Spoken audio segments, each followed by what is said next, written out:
I'm not. I'm keeping track. You know, I got a little like, cheat sheet right there, so okay. that yeah, that helps a lot, especially when you get 50 years old and plus. You get to forget a lot of stuff, right? It's just forget to glue some pipes together.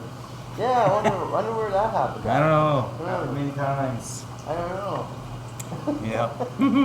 So we're gonna continue on the plumbing. So this is part 3.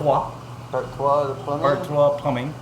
So we're going to talk about actually connectors. So there's a whole bunch of different connectors. We've got like 45 degrees, 90 degrees. We got T's, reducers, and union. So when you do with PVC, you can get all these, right?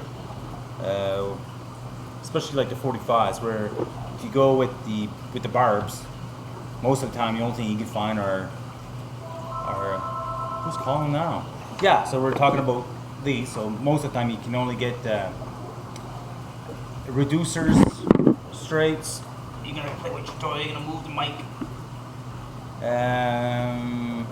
90 degrees. I've never seen 45s on these.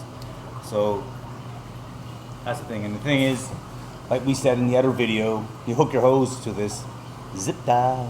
Zip ties. Not those hose clamps, those metal hose clamps, just the zip ties. You're better off, I think you're better off put 2 45s than a 90. Yes, So we're gonna, yeah. Well, the reason for that is like, if you hook this up, especially like returns and overflows, especially on the returns, is what happens. The water goes in, it hits the wall, you know what I mean, and goes up. So there's horsepower loss. In other words, you lose efficiency. Where as a 45, what's going to happen is it has more of a gradual flow. Yeah. But the only thing is, to do 190, you need 2 45s. Right. So you need to be pretty good with your plumbing to start playing with the 45s. Yeah. 90-degree elbows are a lot easier for you to hook up to. So if you're not, you'll be cutting pipes and cutting them too short or too long when you're doing 45. So it takes time for you to be able to get it the right way that you want. But it's way better than the 90 degrees. There's many spots where you have to do 90 degrees because there's no other way, because the wall clears behind your tank and the wall. So doing 245s makes it a little more difficult, because if you really glue them together close like that, there's your 90 right there, right? So if you got this like this, so you got an extra like 2-inch almost, right? Plus, so if you look at it this way, right? If you got this right against the wall, so depending on how much space you got on the wall. So yeah, so if you're able to do 245s, go with 245s. T's, these are great to do like the manifolds, like we had mentioned. Yeah. So most of the time a T will be from a return section going to a reactor or something like that with a ball valve. This is like a ball valve there. Going to the ball valve, or you do use some manifolds, so more than one. As for overflows, to be honest, I've never used these on overflows. Just because an overflow, you want it to go as straight down as possible. No zigzagging going across. So these are 45s, not 45s, T's. You can also get T's where it's like a 1 inch and there's a reducer on it. So let's say you're doing like a manifold, and most reactors are not 1 inch, right? Yeah. So like all the new pumps today, like the Ecotech pumps, like the return sections, are all 1 inch now. They used to be 3/4 inch. So you to go from 1 inch to a reactor, which reactor could be a 1/2 inch. Well, that's a lot of downsizing for a coupling, to go from 1 inch to a 1/2 inch. So you can buy these that has a 1 inch output on the T here, and some of them are even threaded, that you're able just to screw it in and away you go. Put some Teflon tape on there and you're done. Other thing is, these reducers. I hate to say this, but this is choking your tank. right? So if it's choking if you go from 1 inch to a 3/4 inch, because that pump is designed to push for that 1 inch. That's why like they design it that way, because the water is able to go through there. So when you're reducing it, you're actually choking the performance of the pump, because you're losing gallons per hour because it can't squeeze all in there. So if you need to really use a reducer, try to not to. Sometimes you just have to, because you bought a new pump. That's why I'm saying, like Ecotech, they used to be 3/4 inch, now they're 1 inch. So if you buy a new pump and say, oh shoot, all my plumbing is 3/4 inch, then you'll have to get one of these, unless you redo all your plumbing. So that's the thing about reducers. Union is just the union to have two pipes going together with this. So this has a seal, a rubber seal around, like an O-ring, and this goes like this. And these are great. It's a pay-to-learn thing, but these are great additions to add to your tank. So whenever you can add unions, do it. The only thing is they're a little expensive. Like I don't understand. This is not my design. This is why I brought this up here. This is I had got a UV sterilizer from one of my suppliers, and the plumbing came with it. And I was looking at this. I was like, there's a union here and there's a union there. Why do you have a union here and a union there? Doesn't make any sense. Because this is what I like about these ball valves. You can shut it down, take this off, and do whatever work you need to be done. That's what's nice about these unions. That you can shut off the water, a ball valve unit, shut off the water, take this, whatever it is, could be a reactor, it could be a UV sterilizer. You can take this off, and away you go. Like when you design like UV sterilizers, it's always great to have a T on the UV sterilizer. So when you put on a UV sterilizer, let's say this would be like this, and this will feed the UV sterilizer. You have a ball valve there. You shut off the ball valve there. That goes to the UV sterilizer. That way there, the flow going to the tank is open, so you still got flow going through your tank where you can still work on the UV sterilizer. Where if you don't have teed off to the UV sterilizer, everything's got to be shut off. So if you got something like me where like my stags are out of the water, and for an hour the water level is going to drop a little bit, they'll be exposed to air for all that time. So it's good to have it teed off from a return, so the return is always running, so you have a tee that you can shut things off. Yeah. So these are actually not that expensive to buy. This is really cheap to buy. You're talking about cents for these if you go to a whole hardware store. These, I don't know, maybe like $1 or so you get them for. In Moncton here, either to get like the good PVC pipes like this, you almost have to have a plumber's license, because you get these at the wholesalers. You can't buy these at regular hardware stores. Some of them are starting to sell it at hardware stores. I noticed like Home Hardware starting to sell these, but you can't find all of it. If you go to a plumbing store, you can find all of these. I have an account for them, so I get it at a wholesale price. So for my customers, I usually just tell them, no, use my account, pay cash, and the way to go. I thought about stocking these and selling them, but I don't have time for that. It's just, yeah, just go to my store, go to the MCO, go use my account, and away you go. If that is the case in your area, talk to your local fish store, see if they have an account, if they'll let you use their account, and just pay cash. Don't put it under credit. So just pay cash or credit card when you go purchase it. That's the way I deal with it. And the guys where I buy my plumbing stuff, they know that I send people there for that. The only thing is that the minimum purchase requirement is $50. So you have to buy $50 worth of stuff. Yeah, that's about it about plumbing parts, connectors and stuff like that. You got anything to say about that? No, I don't think. Joe's it. It's all connected. It's all connected. Just just don't do some mistakes like I do where I forget to glue one little part. That's all. We won't tell the viewers what happened on my tank. Yeah. Yeah, thank you very much. Yeah, I don't know how we forgot that.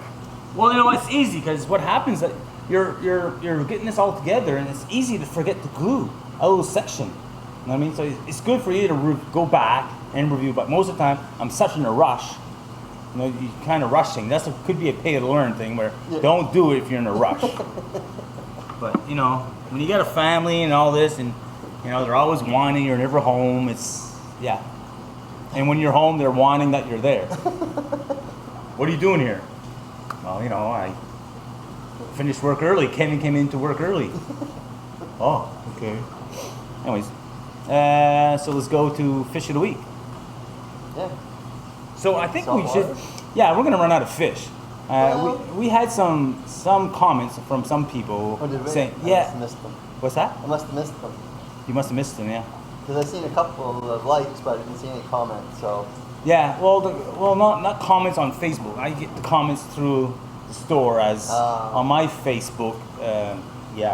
Where they said, you know, the mic, and then I had some people saying that you should do a coral and stuff like that. So eventually we'll add like inverts, corals, plants. We'll talk all those. Once we start running out of fish, we'll add them, or maybe we can change from 1 week fish, 1 week coral, 1 week freshwater fish, 1 week inverts up for fresh and plants for fresh. yeah. We can always do that. So fish of the week is the Eibili angel, a dwarf angel, very nice angel. Yeah, they are actually. I mean, most people hear about the coral beauties and the flame angel, but And the flame actually, angels, yeah. You know, this angel actually is a very nice angel. Well, it's going to be a more popular angel because right now Hawaii is all banned, right? Yeah. There's a ban of exporting fish from Hawaii. So you're talking about like the yellow eye coal tang, the yellow tang, the flame angels. These are all fish from Hawaii that you don't find anywhere else. There's one in Watu. They have like a flame angel there. So actually it's pretty nice. Has a different pattern on it. But Eibili angel is one of the most reef safe fish. It's not reef safe, but it's the one that is less likely to start picking at your corals and sessile invertebrates. So what is a sessile invertebrates? These are invertebrates that have no protection. I mean, no shell, like a hermit crab has a shell. Yeah. So we're talking like anemones, barnacles, feather dusters, that kind of stuff.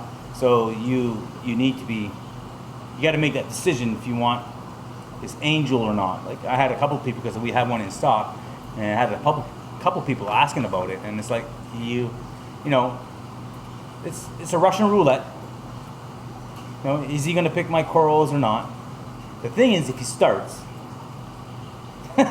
taking him out is not an easy task, and that's the thing. It's not so bad if you have a small tank, but if you have a big tank and you're gonna have to start ripping some rock out, and you're disturbing your whole biological filter in your system, and your corals will be all stressed out because you're hanging that on a table, a rock full of corals and that, and trying to catch this little sucker. It's just gonna be,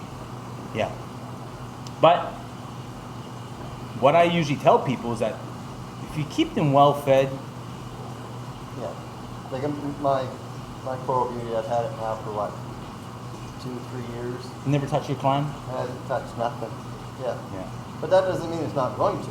No, it doesn't mean it's not going to. It's usually when He's over that big right now. You know, when he gets like full size, he might. That's the thing. Once they turn to an adult, you know, just a flick like this, and they can just totally turn, and you come to see your tanks like, what's going on here? Why is this coral like this? And next thing you know, you're guarding your tank, where you're sitting in front of your tank, look and see who's the culprit doing this, right? And then you're like, but that can happen to any fish, to be honest. Yep. Like I've seen people with hippo tanks actually start chewing on corals. Like, you know, just okay, he's got some wires crossed in there because he's going after corals, which tanks never do because they like eating vegetable matter. So him to pick at corals is kind of. Well, the only thing that I've ever had that actually went after my clam was a cleaner wrasse. Yeah, cleaner wrasse. You come over and you Pick at nip it. at the shell, and the clam would close, and so every so often I'd go look, and the clam was closed. I couldn't figure out why, and I did exactly that. Sat there and said, okay, who is bugging my clam? Yeah. And it was one of my cleaner wrasse that was nipping So at it it. just goes to show that, yeah. So if you read online, say, no, I want to, you're doing your research, you're online, checking research, what people have said. No, I've had this fish for 3 years, never had an issue. And then you'll have people, I had this fish and I wanted to fish hook the guy out, right? Yep. Because he was starting to destroy the tank. So it all depends on the actual fish itself, right? Yeah. And the corals you have. I mean, you could. Yeah. I mean, it's like kind of like file fish in your tank. Like, I pretty much know I can't put acans in my tank because file fish are known for going after acans. So I don't have any acans. So that's a sacrifice I've made. Say I like file fish more than I like acans, kind of thing, right? Because I won't be able to keep them in there. So the dwarf angels are the same thing. Like, there's probably certain corals that you may not be able to keep in your tank. Just It because is what it is. That's what they like. Yeah. So you'd have to. You can try it, and he starts Oh, yeah. picking at it. It's easier to remove the coral than taking him out. Yes. Than sell the coral to someone else or whatever. It's Yeah. way easier doing that than trying to catch that fish. But you say, you know what, I really like this mummy eye chalice. I don't want to get rid of that. Then you'll have to try to get rid of that fish. Yeah. So anything else about the dwarf? Can you keep more than one dwarf in No, the tank? that's the thing. You can't. It's a dwarf angel is just the one. I mean, like rule of thumb, if you have a 300, 500 gallon tank, shouldn't be an issue having two of them. Yeah. You know, like Eibili and a flame or something like that, or a coral beauty. But don't try it with 75. Don't try it 75. like the tank requirements for that is like a 70 gallon tank or more. But putting two in a 75 gallon tank or 70 gallon tank, it's Bad idea. It's a bad idea. Yep. You're gonna lose some money. Yeah, you're gonna lose some money, some frustration there. Yeah, I would say that's about it. I mean, Eibili angel, very nice fish. Yeah. So let's go to fish of the week for freshwater. Freshwater, we're going to talk a little bit about the glowfish. The glowfish. Yeah. There's a lot of people that think that they're injected with dye. Because at one time, They glow. one time they were. It's like the Green Lantern there, you know. Yeah, Anyways. but now they've been genetically modified, so they are GMO. Just because now it's in their DNA, so when they reproduce an offspring that glows. Yeah. And there's different ones. I mean, now they got tetras, they got Daniels, they got the barbs, and they're doing the rainbow sharks. Oh, really? Yeah, so they're doing all those fish which are genetically modified. So who sits there and just says, "Hey, let's genetically modify these small fish"? I think it's just people that know what sells in the industry, Yeah. and they just decide like Daniels are a good one to go with, and they start with the Daniels. But when you buy these fish, these glowfish, their temperament is the same as what the finite fish is. So if it's a tetra, they still have that Mentality, same, yeah. And then the Daniels, same thing. The barbs are the same thing. It's a tiger barb that's been manipulated with the DNA. So it's still a tiger barb, even though it looks different. It's still going to act. It's still going to be the fin nipper. It's still going to be. But the glowfish are people like them. I mean, they sell. Yeah, they do sell. It's more for. I mean, kids and things like that. I would say, I don't. Little teenagers, I want stuff to glow. Yeah, it looks- the hardcore freshwater people, I just are like that for glowfish. Like no, but they actually look pretty cool. Yeah, they do in the blue light. In the blue light, they really look cool. So, like in your bedroom, the lights are turned off, just the aquarium on, and there's something that can be very soothing. Yeah. But the care requirements are the same care requirements as it would be for the actual fish that it's been modified from. So just bear that in mind if the tetras like to be in a small group, the Daniels like to be in a small group, the barbs like to be in a small group. So you still have to think of them as you know, that they are from the family that they're from, right? So they're, yeah.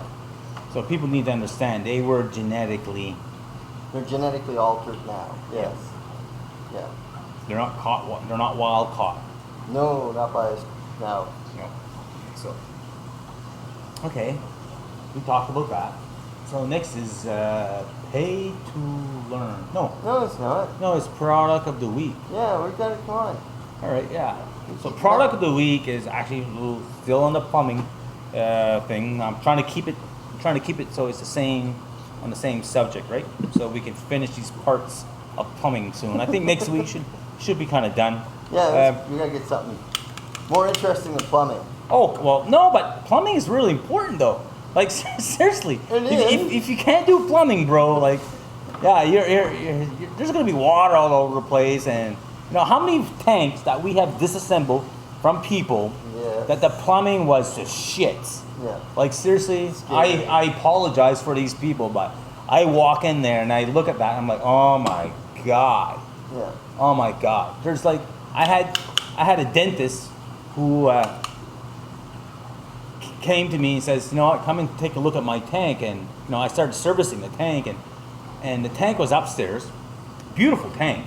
I mean, it was actually it's your tank now, the 220. 225. Yeah, the 220, and what they did is actually the tank was on a wall between his living room and his bedroom, and on the bedroom side he had a remote, and the sort of mirror would come up in the back of the tank, so he could close the back of the tank. And you would see the mirror. It'd be great when you have aggression fish, right? Yep. You just put the mirror up, go crazy. And if you wanted to bring it down, you brought it down so you'd be able to see on both sides. Or if you're in your bedroom side and instead of watching TV, you roll this mirror down, and you could see the. Yeah. So it was pretty cool. But the sump was downstairs. Yep. So I go downstairs. To be honest, it looked like a roller coaster. I was like, what is this? And that's the thing about plumbing, is that you want to keep it as simple as possible. Like water going up, water going down. You should not be crossing, going this and that, because like I said, if you go with 90s, you're reducing the flow. Yeah. So if you're having all these zigzags going down, well, you're reducing the flow going down. And you know, if something gets caught in between that, it's not. You got to start cutting stuff up. If you get a snail that went in there and gets caught out, okay, where is he caught? Yeah. But if your overflow is going straight down like this, well, it's easy to look in your overflow box. Oh, look at that guy, the big hermit crab's in there, and then you just take a pipe and boop, pop him out of there. But if it's all zigzag, it's just it's money cost. Oh yeah. Because the pipe you got to buy by 10 feet. Yeah. When you buy this, the PVC plumbing here. You got to buy 10 feet. So if you use 20 feet to go to zigzag, I was just lost. I was looking at that. I was like, what the is this? Like, who designed it? And that's what happens. You know what I mean? Yeah. Like last week we talked about the bulkheads, where this, you know, where Buddy had, it was just slip right on there and it was leaking, and he ruined his floor like $40,000. Yep. I was lucky the adjuster didn't say, this is your fault, because you did not plumb this properly. Yeah. So you have to be kind of careful with that, like electrical and plumbing, because you can screw things up. Plain and simple. Get on the product of the week. Okay, product of the week. Oh, so this is to cut your PVC. So your straight pipe, I got two of them. This is the big sucker. This will cut at least 1.5 inch. So you just put your pipe in there, and you cut it. It's clean, very clean. And I have the small one here also. That is do like 1/2 inch pipe. So you just put your pipe in there, and you just squeeze it, and it's gonna cut it. I'll show you like a video of this. I'll add it in there. But this is cat's meow. They're expensive. This is like $75 or more, probably like $100 now because of COVID. Everything goes up because of COVID. And this is probably like $40 or so. But if you own a store or you do any tank maintenance, you need to get these, because this is like, yeah, you gotta have it. Yeah. And if you don't have one of these, either you're there with a hacksaw doing this, you might get a big arm, lose some weight, or if you have a chop saw. What I mean by the chop saw is to cut 2x4s. Like the saws that cut, it's kind of nice because it cuts straight. And these things here, they do cut straight, but you gotta hold it straight. So when you put this in there, when you put this in here, you can't have the pipe going crooked because you're gonna cut it crooked. So the pipe sits right in there, and you just boop, pop this right across, and it's fast. Whereas you're doing this or a chop saw, and you're doing an install in someone's house, you need to bring a shop vac with you because you're making a big mess of this. This makes no mess at all. None. And it's just measure, put your thumb, cut, you're done. So this is the product week. If ever you want to do some plumbing, see if your local fish store has it, see if you can borrow it. I wouldn't mind borrowing it as long as you bring it back. How many people don't bring stuff back? I'm bad for that. You give me shit about it, borrowing stuff to people. Same thing like my buckets. So yeah, it's a great tool to have. Yep. All right, onward, forward. What's next? What's next is the pay to learn.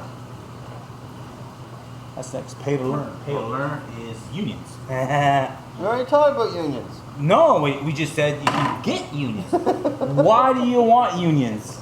That is the pay to learn. And no, we had set up your tank. What was it? A 75-gallon tank? One of the ones I had, yeah. Or yeah, it could have been the 120. Or was it the 120? Yeah. So the thing about a union, I'm not going to take this apart again. The thing about a union is that you're able to separate your plumbing parts. Oh yes, it was the 120. Was it the 120? Yeah, we put the return pump. No, your overflow. So most of the time, like today, actually, let me go get it. No, the overflow box is when you grab it, because remember it's the coast to coast on the 120. Yeah. I made you. It's only 1.5 inches wide. Remember you grabbed it because you had exactly. I told you. It's not fun to do. Well, no, it looks good though. Yeah. So, all right. In the old days, before like an Ecotech pump, like the new DC pumps, most of them come kind of with a union. So if you need to work with your tank, you would take this part out, take the pump out, clean it, whatever you need to do, Yep. put it back. But if you have a return pump that doesn't have the unions on it, Like the mag pumps, the mag drives. yeah, the old mag drives, even like the Tunzi, Yeah. even what happened there is my camera can only record for 29 minutes and whatever 59 seconds. So yeah, so we're talking about this. Yeah, so your pump. So we talk about like either the mag drives or the even like the Tunzi, whatever, anyways. Yeah. Where's a barb fitting? Right, so you want to go to barb to PVC or whatever. So you get these unions. So obviously it is to do the same thing as this, where you need to do some work on your pump.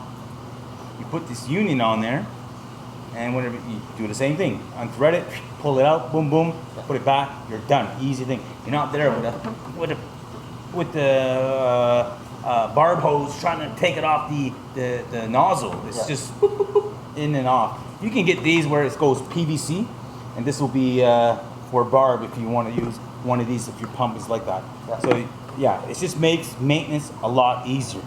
And the other thing too, what we have did to you, is your overflow. So his overflow had these on it. So your ball valves were unionized. So for you to control the flow going down, you use a ball valve to adjust the water going down, so Yep. it's not gargling at the top or whatever. But we had put the unions on there, so if you ever decided that you wanted to move here, because you live in an apartment building, so many people never stay in the same apartment forever, right? So everybody ends up moving, so you want to bring your tank with you. But if you have all your plumbing all the way down without a union like this, Yep. you're gonna have to cut it with the product of the week, right? You gotta cut it, and then you gotta find a connector to connect both pipes again, and it's not the same measurement. So having a union, so we had put your ball valves above the level of the tank. Above the level of the tank, so when you move, you took this out, and that was it. Yep. We lifted the tank, everything else to the overflow box. See, I have to show, so yeah. Yep. So it was like this, so you just close this off, and your plumbing, and boom. We empty the tank, move the tank, got back where the tank, when you move, and put this back on, and away you go. Yep. So it's a good idea to do it like this. So if you're planning to be, you're not sure that you're going to be staying at the same location all the time, that tank's going to be moving one of these days. Yeah. Spend the extra buck. Now the 225 that we installed, that's in my basement. So we bought the house. So that way I'm not moving again. Oh, thank God. Well, you guys said you wouldn't come get my tank out of the basement, so I had to... You know what, that's the worst thing. When someone comes to me and says, I want to put a tank, where's the tank going? Oh, it's in my basement, there's like 30 stairs. Holy shit. Yeah. We got it down.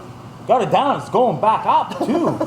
It's not easy, especially a big tank. Now, we're not talking about a little 20-gallon tank like this, we're talking about a 220. You need like a bunch of guys for that.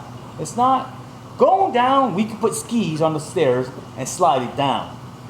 People say, what, skis? What are you talking about, skis? That'll be on another episode. That's what we did. That's what we did, yeah.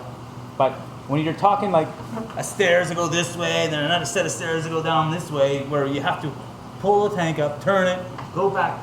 Listen. Yeah, I'm so glad that you bought that house and you're not moving again. So yeah, these unions, ball valve unions, if you put them on, it's a great idea. It's not that much money. Just add it on there. You won't regret it when you're moving your tank. Said, you know what? Oof, I'm glad I put those union ball valves. Yeah. It's a great addition. I also use them to flush my overflow. I shut both of them off, leave the pump running. I turn off the overflows.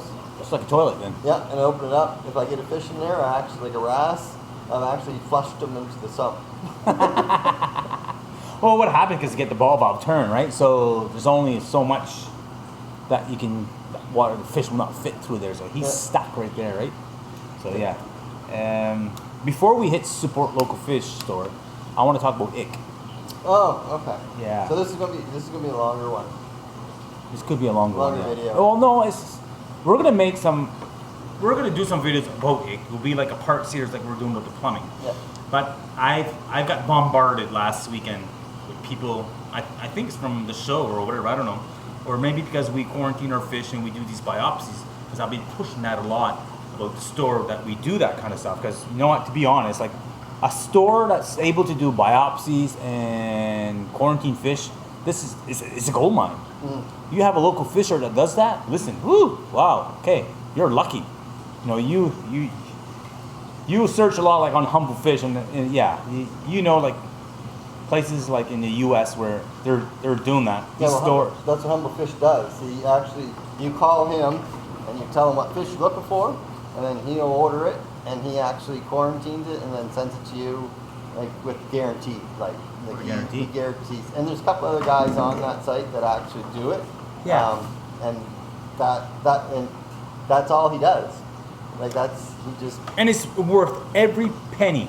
It's worth every penny to do this. Yeah. Now these people are asking me like, excuse me, I didn't have any pop, but anyways, people are asking me like, what do I do? You know, because they got ick in their tank, whatever. You know, and fresh water is a lot easier to control than salt water. Salt water, listen, it's not an easy task. Where fresh water, you just we jack up the temp. Jack up the temp. Jack up the temp and that. Salt water, you can't do that because you'll kill the corals. Yeah. So salt water in the saltwater world, it's not easy.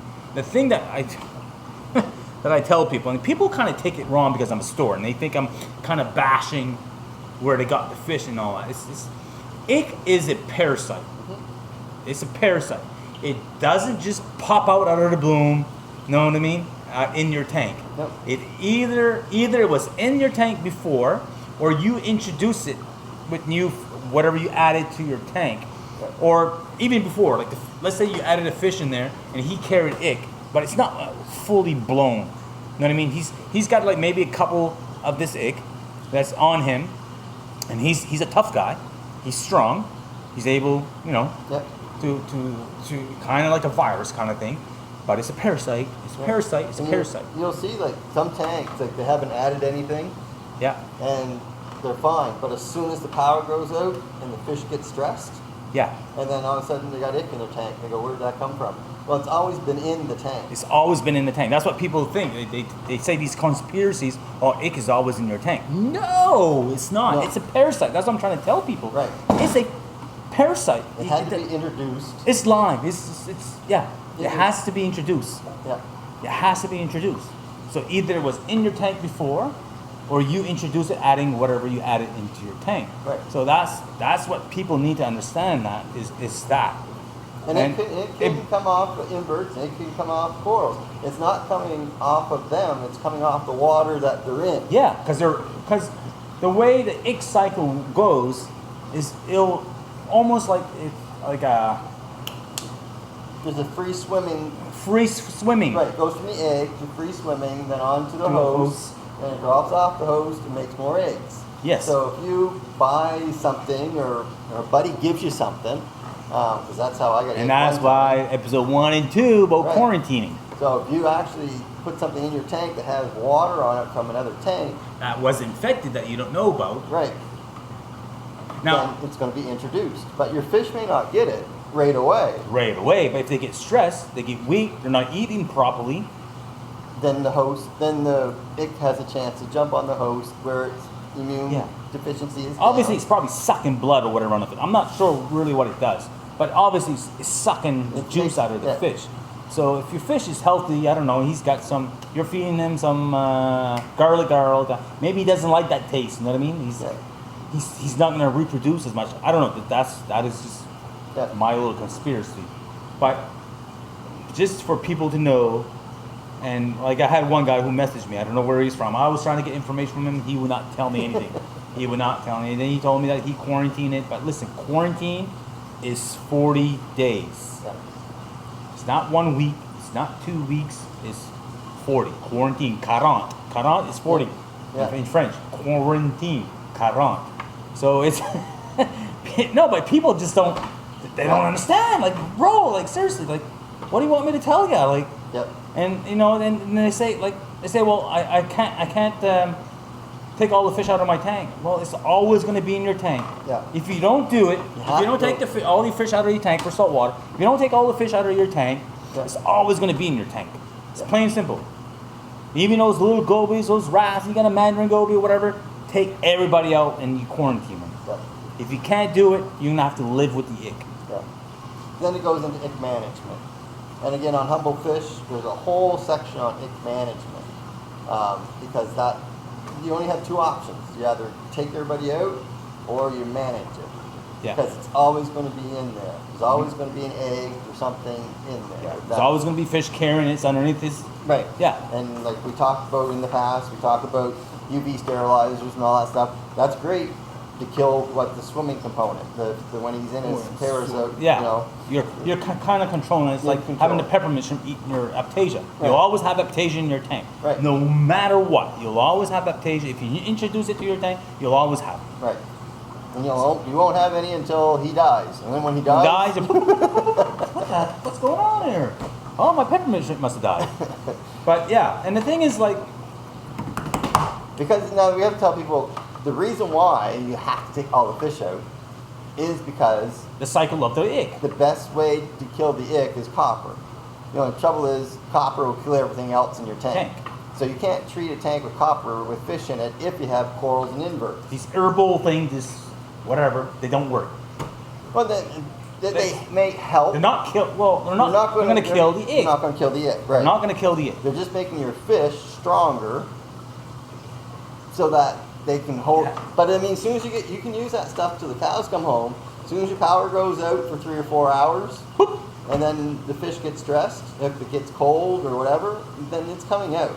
Or just you add another fish in there who's kind of like a little bully. Yeah. Or that fish is weak. Mm-hmm. You add a new fish in your tank, has been eaten for a while, then he might be more susceptible to the ick. And that's why quarantine is really Here I go again, really important. That's why the quarantining is important, because if you buy a fish, and like for me as a store, we feed our fish here, but like I said before, distributors don't. Yeah. So the fish is like a week, 2 weeks, hasn't eaten. And you go throw them in a tank, listen, this guy's not 100%. Yeah. So. Yeah, I always quarantine my fish. I put them in there and I feed them really good. I give them frozen. I want to get them fat and I want to get them relaxed before I move them into my display. Yeah. And the other thing I do in my display is I always put them in an acclimation box. Mm-hmm. So that's the other thing. So they can kind of be in the acclimation box and look around and see who else is in there.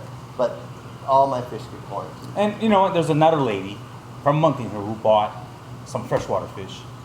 Anyway, she sent me some screen pics of this conversation she had with this other place, and I was just floored. But how can I say this? It's kind of her fault in a way. It's the store's fault also, but it's her fault also in a way, because you're not shopping wisely. You know what I mean? If someone would come up to me and say, you know what, I want to buy this Eibili angel. Can you send me a video of it? 100%, I'll send you a video of it. We can FaceTime, you can look at this fish. But she received these fish and they're like full of ick. So, when you buy online, if you're able to contact the store and say, you know what, can you send me a video of this fish? That is smart shopping, especially for livestock. And for salt water, you want to see it eating.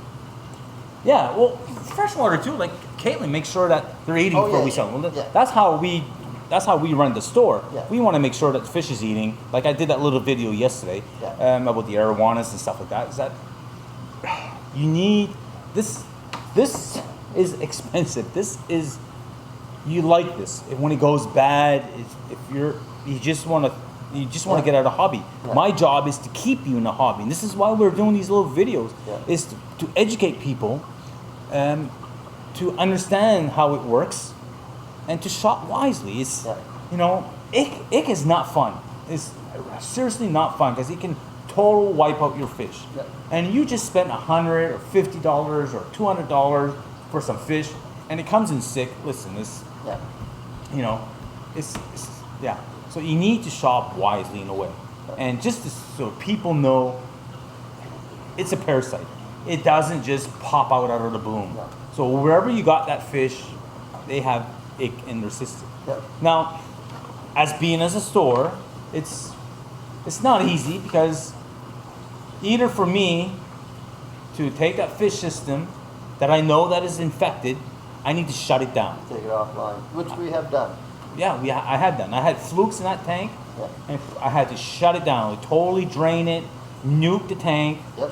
Javex it. Javix it, and I had to do that. If the supplier doesn't do that, it's always going to be infected. Yep. Fish are in and out, in and out, in and out. And like we said in our first videos, where you look at the fish and you're like, oh, okay, he looks okay, but you can still have it. That's why we do the biopsies. Yeah. So that we can actually take the microscope and actually look in there and say, oh, you know what? He does have ick. Yeah. Oh, craps. You know? Yep. Luckily, they put it in my system. So, And that really goes to about any parasites in your tank. yeah, right? any So parasites. It's Any not parasite. just ick. Ick's just the biggest one that has The most popular. Yeah, it's the one that seems to be Like flukes. Yeah. Actually, flukes is harder than ick, because flukes you can't really see it. It's Yeah. like a flatworm, Yep. and it's on the fish, and it doesn't show any white spots or anything like Yeah. that. And the way I know that I had flukes in there when it happened, my fish are starting to lose their eyeballs. Mm-hmm. Yeah, like the eyeball was gone. Like they actually fluke ate the eyeball, and I have a fish and they're like missing an eyeball. It's like, hey there, Johnny Depp, what's going on here? What happened to your eyeball? Yeah. And come to find out, I did a freshwater dip, and Yeah. all these flukes came out. Yeah. So that was a pay to learn for me. I lost like $10,000 Yeah. on that. We lost that whole system. Yeah. Lost that whole system. So you just gotta shop wisely. Yeah. I hate to see.